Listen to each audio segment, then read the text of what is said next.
Setelah melalui proses perkuliahan yang cukup panjang, akhirnya aku, Nur Ayu Ningtyas, mahasiswa jurusan Agribisnis angkatan 2018, berkesempatan melakukan kuliah kerja nyata pada tahun ini.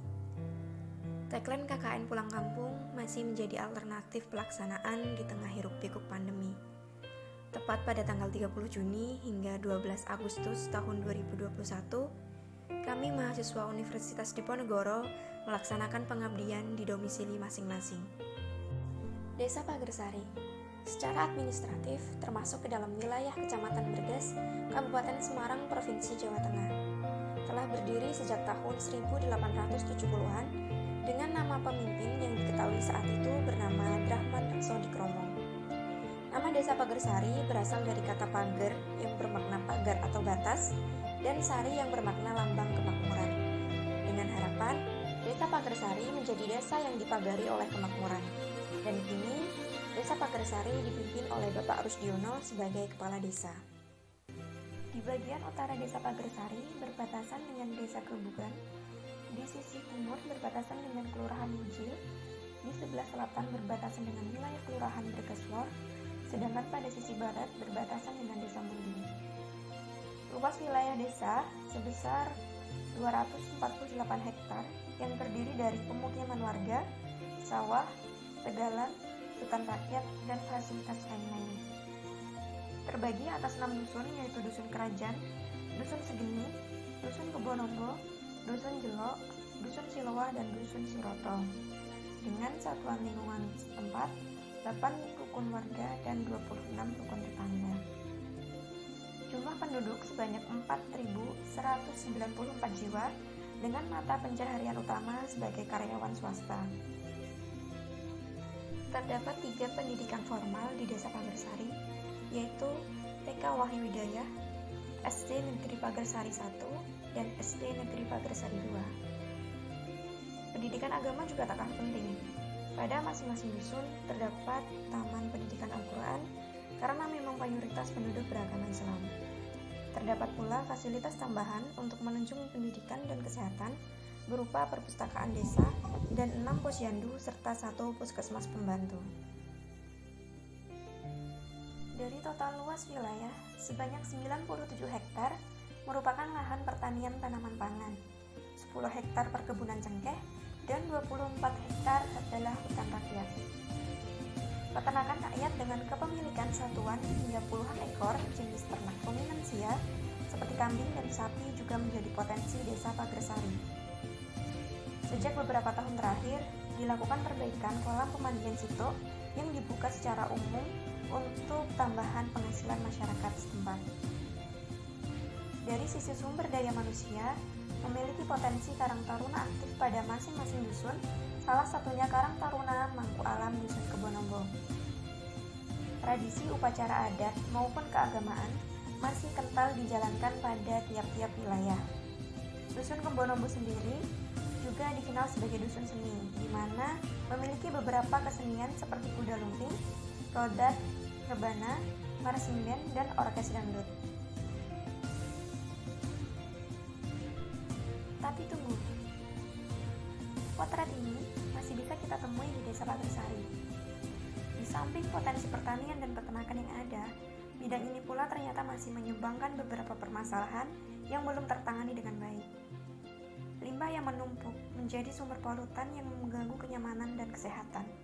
Oleh karenanya, diperlukan suatu upaya pengelolaan agar lebih bermanfaat dan bernilai ekonomis. Pandemi juga menyebabkan anak-anak kecanduan game online. Melonjaknya intensitas pemakaian gadget di luar proses belajar mengajar menjadi keprihatinan tersendiri.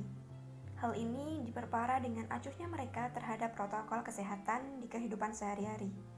Banyak anak-anak bermain tanpa menggunakan masker dan berkumpul hanya untuk menghabiskan paket data.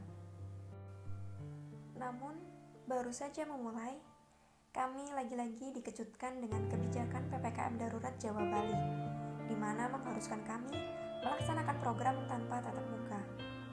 Meskipun di desa sendiri, nyatanya pelaksanaan program tetap tidak bisa dilaksanakan secara langsung. Proses edukasi dijalankan dengan memanfaatkan media sosial yang disesuaikan dengan masyarakat sasaran. Anak ladang, luas ladangnya kalau dibanding sawah. Jadi sini sawah aja juga udah ganti perkebunan. Dulunya itu sawah ditanamin padi, sekarang sawah ditanamin cengkeh sebagian, tapi sebagiannya juga masih tanaman padi,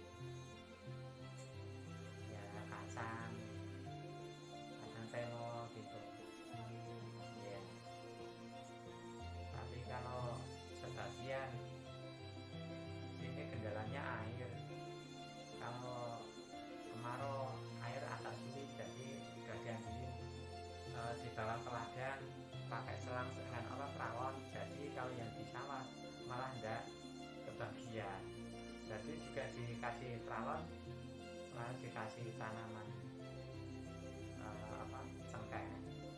Ya ada cengkeh, ada akulkan. Luas ladangnya kalau dibanding sawah. Jadi sini sawah aja juga udah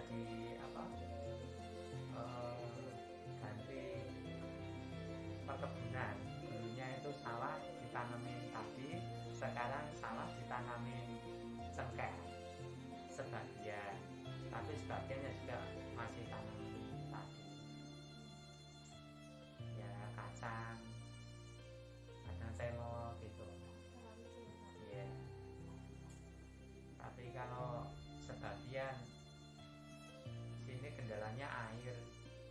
Kalau kemarau air agak sulit, jadi udah diambilin dibawa ke ladang pakai selang dengan peralon. Jadi kalau yang di sawah malah enggak kebagian. Jadi juga dikasih peralon, malah dikasih tanaman cengkeh. Ya ada cengkeh, ada akulkan. Atau terlihat langsung hasilnya, misalkan adanya pertumbuhan pelebatan pada daun atau pelebatan pada buah. Namun akan berbeda hasilnya jika kita hanya memberikan pupuk organik. Karena apa? Bahan-bahan organik di sini belum bisa dimanfaatkan oleh tumbuhan. Karena kembali lagi pada prinsipnya bahwasanya tumbuhan hanya bisa menyerap unsur hara yang telah berubah menjadi senyawa kimia. Nah, proses perombakan atau dekomposisi ini dari bahan organik menjadi senyawa kimia membutuhkan waktu 4 hingga 6 bulan. Nah, untuk mempercepat penguraian atau dekomposisi ini kita membutuhkan yang namanya mikroorganisme. Nah, untuk memperbanyak mikroorganisme di tanah atau di bahan-bahan organik, kita dapat membuatnya secara mandiri, yaitu menggunakan bahan-bahan yang ada di sekitar kita, atau kita sebut dengan hasilnya sebagai mikroorganisme.